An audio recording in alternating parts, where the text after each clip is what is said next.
Hi guys, good morning! So nandito kami ngayon sa Boracay. 2 nights kami dito and 3 days. Mamaya pauwi na rin kami sa Iloilo.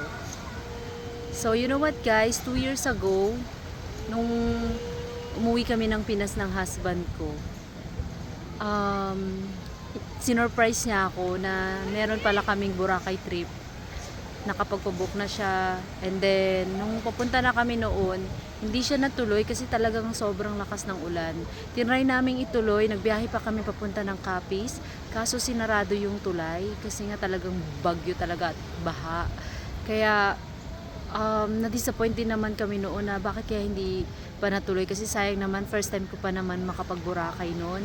And then iniisip ko rin, while naman na nasa biyahe kami, iniisip ko rin na parang sana kasama namin yung 2 kids namin, kasi alam namin na mas mag-enjoy din sila at kami din kapag nakita namin sila na masaya.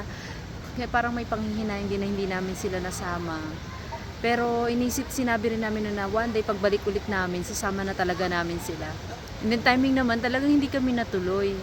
Talagang bumalik na lang kami, and then hinayang na hinayang ako na hinayang talaga dahil sayang talaga. Tsaka hindi rin naman namin naparepand yun dahil bumabagyo, hindi namin sila makontak, walang sumasagot until hindi na rin talaga na-refund.